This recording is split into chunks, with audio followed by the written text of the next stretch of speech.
The Wild West at night. You stand in the middle of the vast Great Plains, watching the sky rapidly darken on the horizon. Heavy gray clouds hang low over the land, completely obscuring the last faint rays of the setting sun.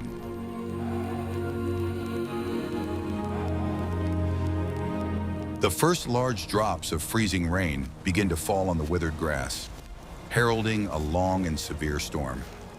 Watch the video to the end to learn how the ancient knowledge of the subarctic peoples helped them survive the most terrifying night without the slightest chance of lighting a life-saving fire.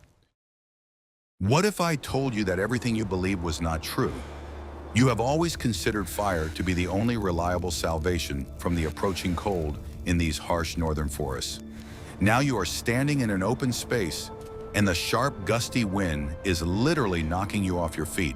Icy water mercilessly seeps through your clothes, and the air temperature around you drops rapidly with every passing minute. You try to strike a spark with your flint, but the omnipresent moisture instantly nullifies any effort. You have to face the harsh reality that tonight you will definitely not have a life-saving campfire. You take a deep breath of the damp, frosty air and force yourself to calm down in the face of the raging elements. Internal panic in such extreme conditions means the inevitable loss of precious energy and rapid hypothermia. You begin to carefully analyze the surrounding area, mentally drawing on the ancient experience of your forest tribe ancestors. Every massive tree, every high hill, and every deep valley now takes on vital importance for you. The nature around you ceases to be just a backdrop and becomes the only tool available for your salvation. Your fingers gradually lose sensitivity from constant contact with the icy streams of water. You wrap your thick cloak more tightly around yourself, trying to preserve what little internal heat you have for as long as possible. Time is working against you, and with every second of delay, your chances of a happy ending are rapidly melting away. You realize that you must act quickly, decisively, and without the slightest doubt in the correctness of your decisions. Your mind switches to primitive survival mode, cutting off all unnecessary thoughts and fears. You begin to slowly make your way through the thick undergrowth in search of a suitable place to take shelter. The freezing rain intensifies, turning into a solid wall of sharp frozen drops hitting your face. You carefully examine the ground beneath your feet, trying to avoid areas with standing water. Your steps become more cautious so as not to slip on the slippery mud and wet tree roots. You focus entirely on your sole objective, pushing aside the growing feeling of deep fatigue. Amidst the sound of rain and howling wind, you try to catch the slightest changes in your surroundings. Your hearing sharpens, helping you determine the direction of the strongest gusts of wind by the crackling of bending branches. You notice a small hill covered with tall, coniferous trees with spreading crowns. This place seems more protected from the direct flow of icy water falling from the blackened sky. You head there, hoping to find at least minimal protection from the raging weather. Each step is extremely difficult due to the heavy wet clay stuck to your shoes.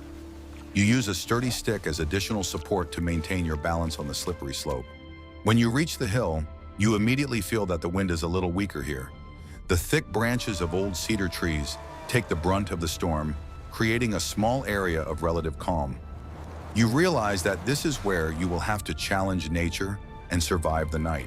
You carefully examine the trunk of the largest tree, assessing its thickness and the reliability of its root system. The cedar bark is dry in places on the leeward side, which gives you a faint hope of success. You run your hand over the uneven surface of the wood, feeling its rough texture and natural strength.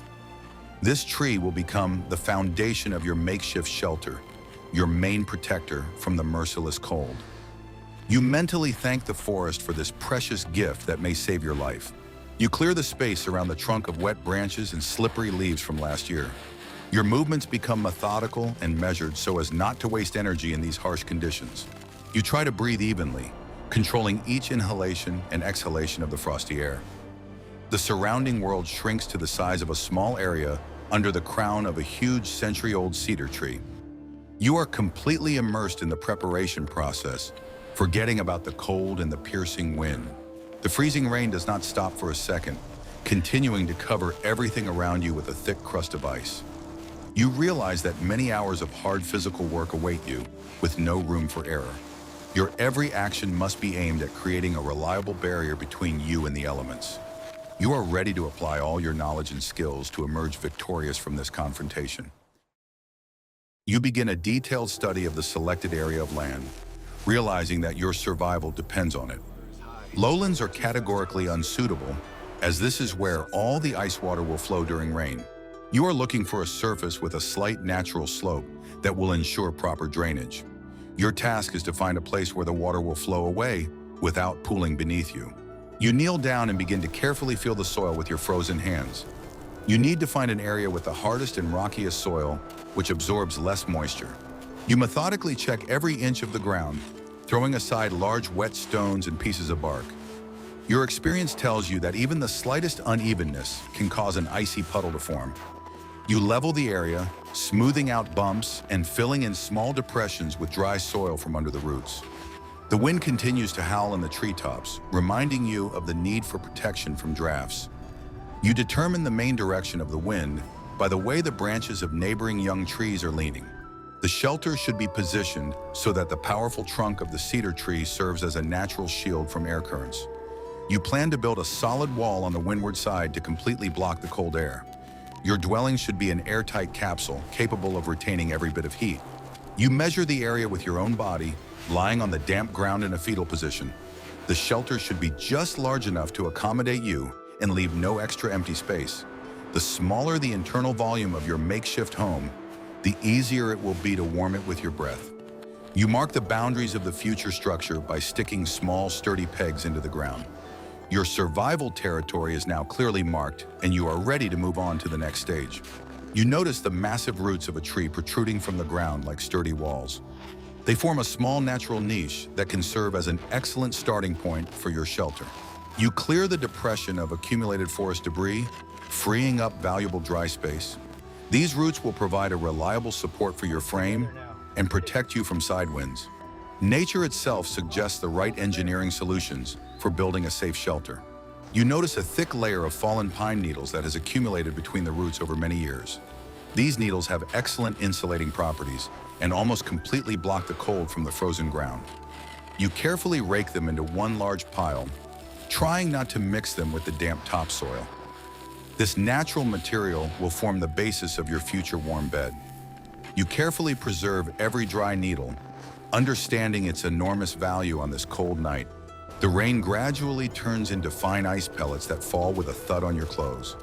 You shake the ice off your shoulders, trying to keep your frozen joints as mobile as possible. Your work on preparing the site is almost complete, but this is only a small part of the trials ahead. You glance over the cleared area, noting with satisfaction that you have chosen the correct slope.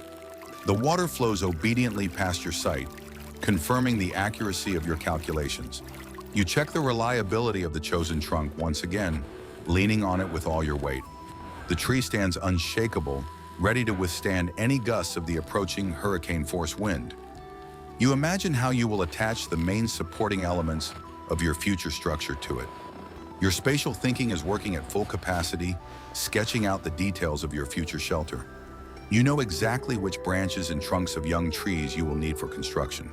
The sky turns completely black, and the forest is plunged into absolute impenetrable darkness. You begin to navigate solely by touch, trusting your muscle memory and instincts. Your hands unerringly find the necessary boundaries of the site, checking the quality of the work done. You are ready to move on to the most important stage, creating a dry, insulating layer on the cold ground. The hidden truth that everyone keeps quiet about is the importance of insulation from the ground. You begin the most critical stage of the work, separating your body from the frozen, wet soil. Cold ground draws heat away much faster than frosty air or icy wind. You take a pointed stick and begin to carefully remove the top layer of soggy mud. Your task is to reach the drier, denser soil hidden deep beneath the roots. You work intently, throwing the wet soil as far away from your shelter as possible. Your movements become automatic, allowing you to conserve your rapidly dwindling strength. You clear an area slightly larger than your body, creating a flat rectangular trench. The trench is several centimeters deep, just enough to remove all the wet soil. You carefully check the bottom with your palms, making sure there are no hidden puddles or damp spots. Now you need to fill this depression with dry insulating material from the forest. You go in search of the dense crowns of the neighboring huge cedars and fir trees.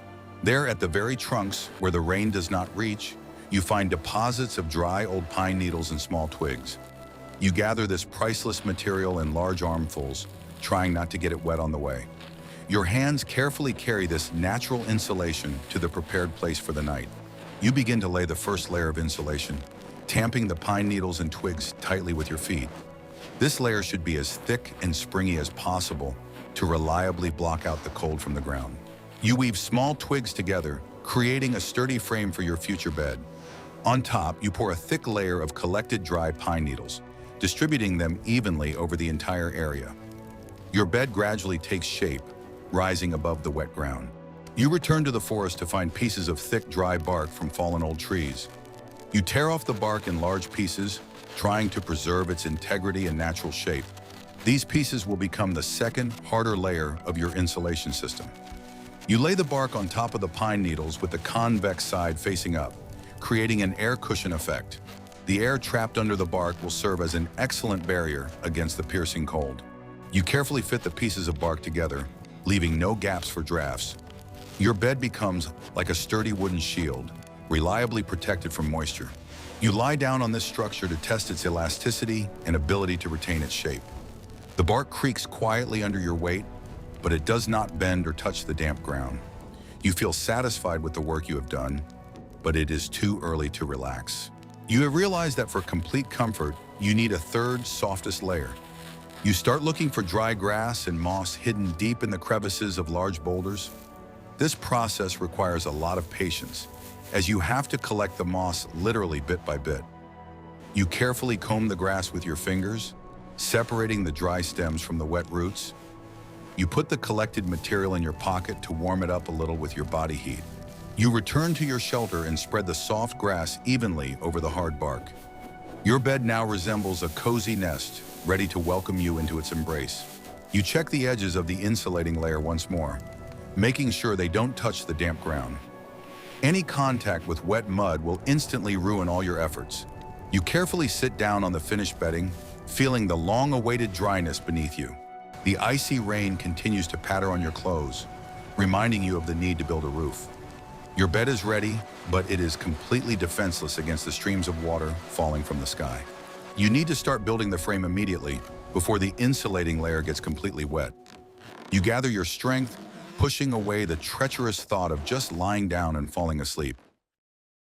What the experts don't mention is how incredibly difficult it is to find dry materials in the pouring rain.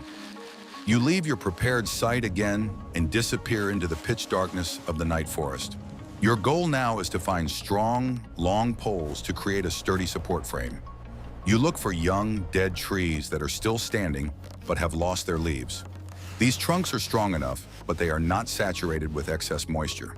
You find several suitable trees and begin to shake them to pull them out of the ground. Your muscles strain to the limit, overcoming the resistance of the strong tree roots. You use your own body weight, leaning on the trunk and rocking it from side to side. There is a dull crunch and the first tree gives way, falling right into your hands. You methodically repeat this process until you have gathered enough long, sturdy poles. You also need flexible branches to weave the frame and create cross braces. You head for the willow thickets growing near a small forest stream. You cut long, elastic rods with your sharp stone knife, trying to make smooth cuts. These rods will replace ropes and nails, securely fastening all the elements of the structure together. You roll them into convenient rings to make it easier to carry them through the dense forest. To create a dense roof, you will need a huge amount of fir branches, thick coniferous branches. You approach the massive fir trees and begin to break off the lower branches that you can reach. You choose the fluffiest and thickest branches that can stop the flow of icy water. Your hands quickly become covered in sticky resin, which paradoxically provides some protection from the cold. You pile the branches into huge stacks, preparing to carry them to the construction site. You turn into a real machine for extracting building materials, working non-stop.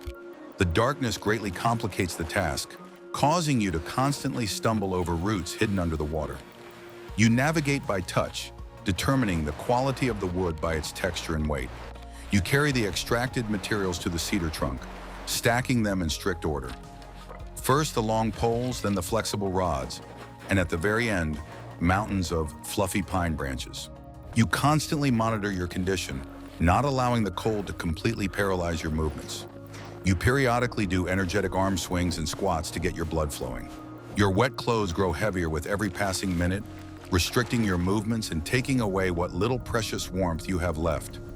You ignore this discomfort, focusing entirely on your vital mission. You know that rest is only possible after the shelter is completely finished.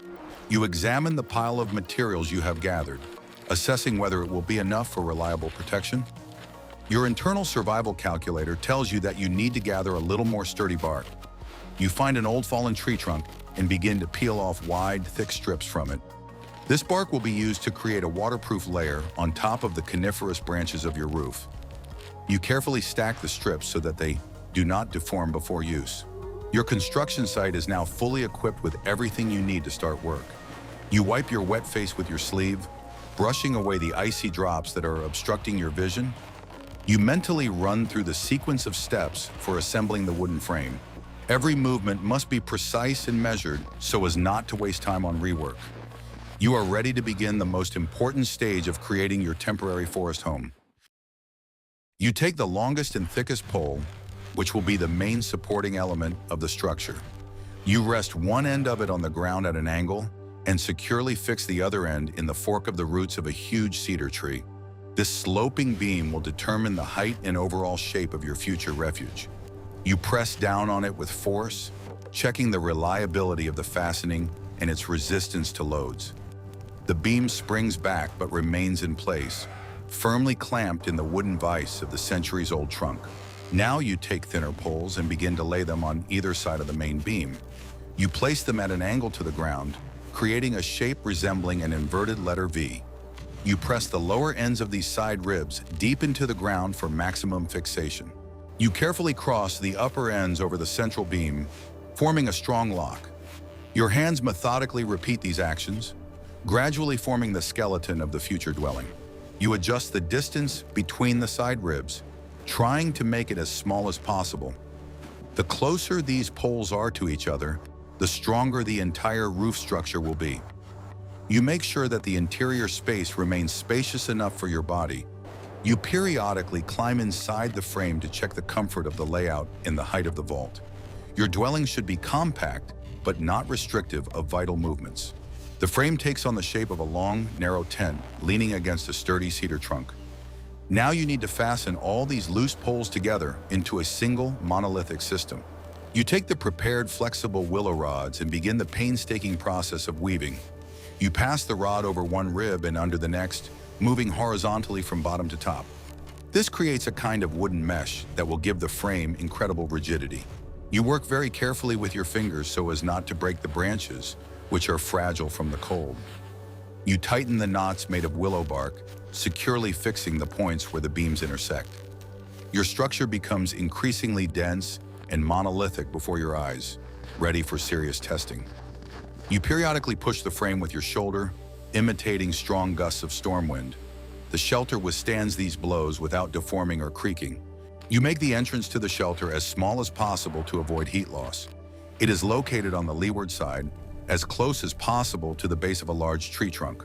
You reinforce the doorway with 2 additional thick stakes driven deep into the ground. These stakes will protect the entrance from collapsing under heavy snow or ice pressure. You check how easily you can squeeze through this narrow opening in thick clothing. You notice several weak spots in the structure where the poles are not tightly fitted together. You immediately fix these flaws by inserting additional short sticks into the gaps. Your attention to detail is now the key to surviving the night.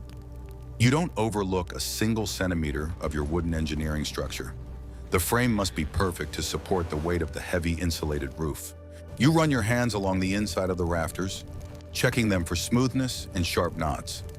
Sharp protrusions can damage your clothes or accidentally injure you in complete darkness. You break off any excess branches, making the interior as safe and comfortable as possible. Your forest home has acquired a sturdy skeleton, proudly towering above the wet ground. Now you have the most painstaking work ahead of you, creating an impenetrable shell to protect against the rain. You take the first armful of fluffy fir branches and begin to lay them at the very bottom of the frame. The branches should lie with their stems facing up and their fluffy parts facing down, overlapping each other like scales. You carefully tie the bottom row to the wooden mesh, creating a solid foundation for the roof. This technique will cause ice water to roll down without penetrating your shelter. You methodically work your way from the bottom up, laying row after row of thick green pine branches. Each new layer should overlap the previous one by at least half to prevent leaks.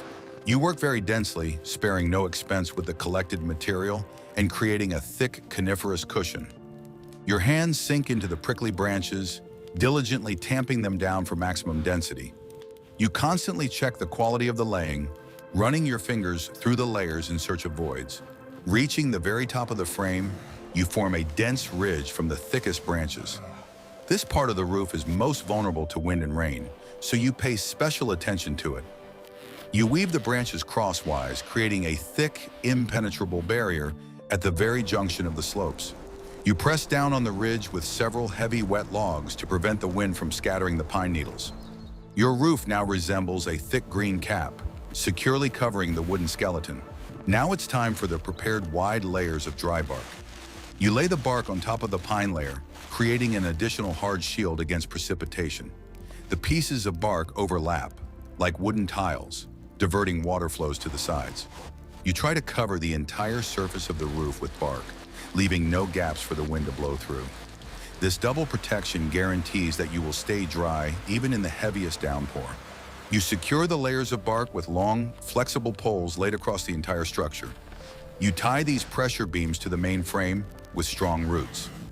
Now your roof is a layered cake of branches, pine needles, bark, and pressure poles. You walk around the shelter on all sides, critically examining the results of your hard work. The structure looks monolithic and completely impenetrable to the raging ice storm. You move on to sealing the bottom of the shelter, where the roof meets the ground. You rake up the wet earth and snow, creating a dense embankment around the entire perimeter of the structure. This earthen barrier will reliably block cold drafts from reaching your back. You carefully tamp down the earth with your feet, turning it into a solid ice barrier. Your dwelling now blends completely with the landscape, becoming an integral part of the harsh forest. All that remains is to prepare a plug for the entrance so that you can lock yourself inside for the night. You weave a dense shield the size of a doorway from the remains of willow twigs and spruce branches. You will use this shield as a door, tightly closing the entrance to your shelter behind you. You check how convenient it will be to install this door from the inside in a confined space. All the systems of your forest home are ready for operation and final testing by the elements. You stand in front of your creation, feeling incredible fatigue throughout your frozen body. Your clothes are soaked through and covered with a crust of ice, but you feel a strange calm. You have done everything possible to ensure your safety on this endless icy night. Now you have to climb inside and begin the long battle to stay warm. You carefully squeeze through the narrow entrance to your dark but safe shelter. Inside, there is complete darkness and a thick, pungent smell of fresh pine needles and damp earth. You pull the woven door shield behind you and press it tightly against the entrance. You carefully plug all the remaining gaps with bundles of dry grass, completely sealing the space. The sound of the wind and icy rain instantly recedes, turning into a dull, monotonous hum. You carefully lower yourself onto your prepared dry bed, trying not to hit the low ceiling. The first thing you need to do is get rid of the icy shell on your outer clothing. You methodically scrape off the pieces of ice and stuck snow, throwing them away from your sleeping place. Your clothes are wet, but taking them off in such conditions would be a fatal mistake. The air inside the shelter will only begin to warm up from the heat of your own frozen body. You curl up in a fetal position, pulling your knees up to your chest and wrapping your arms around them. This position significantly reduces the surface area of your body that gives off precious heat. You hide your hands under your armpits, where your body temperature always remains highest. You try to breathe evenly and calmly, inhaling cold air through your nose and exhaling slowly through your mouth. Your breath gradually fills the small space of the shelter with weak but vital warmth. You begin to perform isometric exercises, imperceptibly tensing and relaxing various muscle groups. You squeeze your toes, Tense your calves, thighs, and abdominal muscles without changing your posture. These microscopic movements cause the blood to circulate more actively through your veins, generating internal energy. You feel a faint wave of soothing, pulsating warmth slowly spreading through your body. The main thing now is not to stop and to continue this invisible exercise for many hours. You focus your thoughts on pleasant and warm memories from your past. Your mind is capable of tricking your body into physically feeling the heat of the summer sun on your skin. You imagine yourself sitting on a warm rock in the middle of an endless, flowering summer steppe. This mental practice helps reduce stress levels and slow your heart rate to an optimal rhythm. Your consciousness becomes the main tool in the fight against the insidious onset of hypothermia. The air temperature inside your coniferous cocoon begins to rise very slowly. The thick walls of spruce branches and bark reliably retain the warmth of your breath, preventing it from escaping. You feel that your wet clothes are no longer burning cold and are starting to warm up a little. The dry bedding of grass and moss springs pleasantly under your body, completely insulating you from the frozen ground. You realize that your engineering idea has worked perfectly, creating a microclimate for survival. Time in absolute darkness drags unbearably slowly, turning minutes into long hours. You periodically change your body position to avoid muscle stiffness from prolonged immobility. You make every movement as smooth as possible so as not to disturb the fragile walls of your shelter. You listen carefully to the sounds outside, monitoring the intensity of the icy storm. The rain continues to drum on the roof, but not a single cold drop of water penetrates inside. You realize that the most difficult test is just beginning, and you cannot relax. Closer to midnight, the temperature outside will reach its minimum critical point. Your body will need maximum energy to compensate for these severe external heat losses. You continue to monotonously tense your muscles, maintaining your body's internal fire. Your will to live becomes the only source of energy that will keep you from freezing. Being in a cramped, completely dark, and enclosed space inevitably begins to weigh on your psyche after a while. You are completely deprived of all the familiar visual landmarks that your eyes are accustomed to. And in this emptiness, your own brain begins to play dangerous and insidious games with you. In conditions of sensory deprivation, the mind tries to fill the void with any images, often turning ordinary anticipation into a real nightmare. In the thick, almost palpable darkness, you begin to see strange shadows and barely discernible silhouettes lurking in the corners of your shelter. You force yourself to close your eyes tightly and then open them again with effort to shake off these frightening delusions and return to reality. You clearly understand with the rational part of your mind that these are just illusions of a tired mind, caused by long isolation and lack of light. However, it becomes more and more difficult with each passing hour to fight the primal fear of the unknown in the darkness. At times like these, your hearing becomes your only reliable channel of communication with the harsh and unpredictable outside world. You concentrate with all your might on the monotonous sound of rain outside the walls, gradually turning it into a kind of soothing mantra for your soul. Each heavy drop, crashing noisily against the thick bark of your roof, serves as confirmation of the reliability and strength of the entire structure. Over time, you begin to subtly distinguish the tone of the wind, unerringly determining its approximate strength and direction by the hum in the tree branches. This constant analysis of your surroundings helps to occupy your brain with useful, rational work and effectively distract you from the clinging feeling of fear. A feeling of deep, oppressive loneliness tries to penetrate your consciousness, systematically weakening your will to continue resisting the elements. In order not to succumb to apathy, you begin to conduct a continuous mental dialogue with yourself, thinking through each of your next actions in detail. You deliberately recall the ancient legends and tales of your people about great warriors and wise hunters who once defeated death itself in similar forests. These heroic stories fill you with new inner strength and unshakable confidence in the absolute correctness of your chosen path to survival. In such moments, you feel an invisible but powerful connection with many generations of ancestors who fought for their lives in these harsh lands in exactly the same way. Physical fatigue rolls in with heavy, exhausting waves, insistently demanding that you close your eyes and sink forever into a deep, unbroken sleep. But you know perfectly well from the experience of your elders that sound sleep in such extreme conditions can easily become a one-way ticket. Your body in the cold may simply not notice the moment of critical cooling if your consciousness is completely shut down. Your main task now is to delicately balance on the very edge of light slumber, constantly and strictly controlling the state of your body. You use the centuries-old method of controlled rest, allowing yourself to doze off just until you feel the first chill. As soon as the cold begins to insidiously seep under the layers of your clothing, you instantly and completely wake up to start moving actively and get your blood flowing.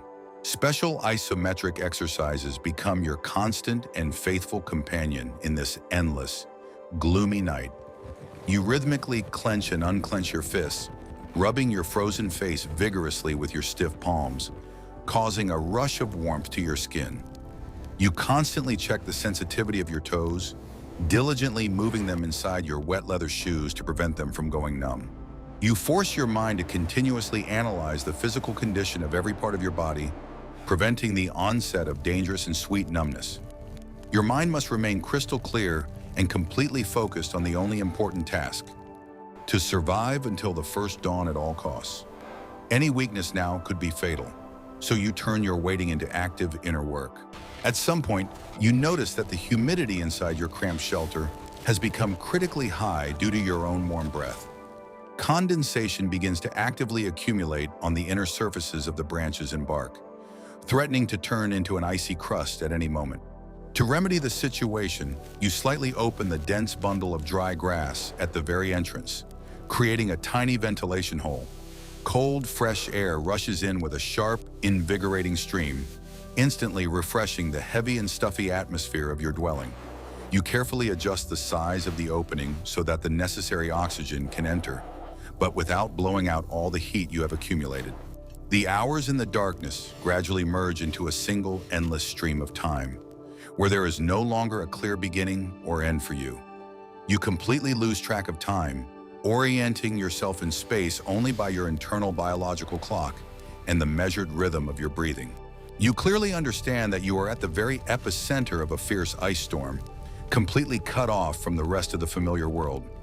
But surprisingly, you no longer feel like a pitiful victim of circumstances, because you have become the full-fledged and confident master of your little shelter. Your inner confidence grows with every new hour spent in relative warmth and absolute dryness, despite all the efforts of raging nature. The outside temperature drops to a critically low level, and the prolonged freezing rain is finally replaced by hard, stinging snow.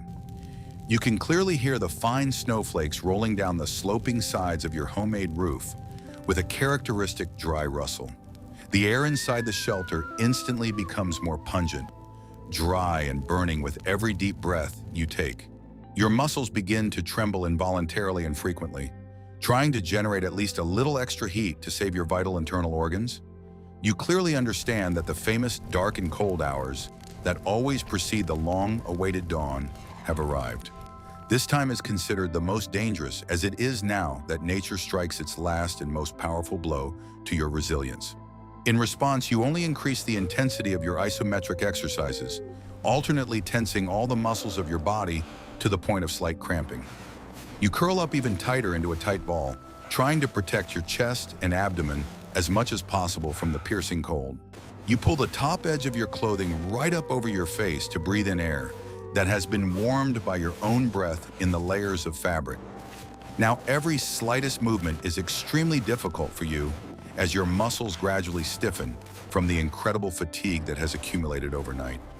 Your personal willpower is being tested more severely and decisively than ever before during this endless, long, and difficult night. The cold keeps trying to penetrate the layers of insulation you have created, constantly testing the strength of your thick earthen bedding. At some point, you feel a faint but dangerous draft coming through an invisible crack in the coniferous wall of your temporary shelter. You quickly find this weak spot in complete darkness and plug it as tightly as possible with a prepared wad of dry grass. You constantly, almost mechanically, check the integrity of your protective cocoon, not giving the frost a single chance to get close to your skin. Your vigilance is still at its highest level, despite the almost irresistible desire to simply close your eyes and give in to rest. The shivering in your body becomes almost continuous and very intense, finally turning into the main defense mechanism of your exhausted body. You no longer try to stop or suppress it, understanding perfectly well that this is a natural and effective way to generate life-saving heat. You try to channel this energy in the right direction, rhythmically and vigorously rubbing your stiff shoulders and forearms with your hands. At this moment, your tiny shelter becomes the only pulsating center of life in the middle of a huge, frozen, and completely dead forest. You feel like a small seed, safely hidden under a thick protective layer of snow, waiting for the distant and long-awaited spring. This realization gives you new strength, allowing you to hold on to life even when hope is almost extinguished under the onslaught of winter cold. Your mind finally clears, successfully driving away the last remnants of nighttime fears and the oppressive feeling of total loneliness. You begin to mentally prepare for that long-awaited moment when you can finally leave your temporary refuge and go outside. The anticipation of freedom and the warmth of the first rays of sunshine gives you cheerfulness, making you forget the suffering you endured during the night. The absolute impenetrable darkness inside your shelter begins to fade slightly, gradually losing its frightening, impenetrable density. Through a tiny ventilation hole at the entrance, the first incredibly dim but so important ray of morning light breaks through. This faint glimmer now seems to you to be the brightest and most beautiful sight in the whole world, the most beautiful you can imagine. You can't take your eyes off it for a long time, mesmerized as you watch it slowly become wider, brighter, and more confident. The night is officially over, and you have proudly emerged as the absolute victor from this long and unequal battle with nature itself. You carefully push open the woven door of your shelter, letting in a rush of fresh, frosty air. You squint at the unusually bright light, reflecting off millions of ice crystals around you. The entire forest is covered in a thick layer of transparent ice, transforming it into a fairy tale but deadly realm. You slowly and with great difficulty crawl out of your cramped cocoon into the open space. Your muscles are stiff from long immobility, and every movement is met with aching weakness throughout your body. You stand up to your full height, breathing deeply of the crystal clear, frosty morning air. You examine your shelter from the outside, amazed at how secure it looks in the daylight. A thick layer of snow and ice has covered the coniferous roof, creating an additional layer of perfect insulation. You realize that this primitive structure made of branches and bark has literally saved your life. You run your hand over the icy cedar trunk, mentally thanking it for the protection it has provided. Your clothes crunch with every step, encased in a crust of solid ice after the night's rain. You begin to swing your arms and legs vigorously, getting the blood flowing through your frozen veins. You jump up and down, slapping your shoulders and hips to restore your body's former flexibility. Ice crumbles off your clothes with a crack, freeing your movements and restoring a feeling of lightness. Your body eagerly absorbs the warmth of the first rays of the winter sun rising above the horizon. You carefully examine the destruction left by the storm in the vast forest around you. Many old trees could not withstand the weight of the ice and collapsed, blocking the familiar paths. Nature has brutally cleared its domain, leaving only the strongest and most flexible trunks standing. You feel like a part of this great system, having proven your right to exist in this world. Your survival experience has been enriched with invaluable knowledge that you can pass on to future generations. You understand that you can no longer stay where you are. You must move on. Movement is now your main source of warmth and your guarantee of a return to normal life. You take one last look at your shelter, leaving it standing among the icy, silent forest. It will gradually decay over time, returning all the materials you took back to nature. You turn around and stride confidently toward the saving horizon visible in the distance. Your path lies through a sparkling, icy landscape, shimmering with all the colors of the rainbow. Each step you take is confident and firm, despite the incredible fatigue that has accumulated overnight. You know that your spirit is not broken, and your will to live has become even stronger than before.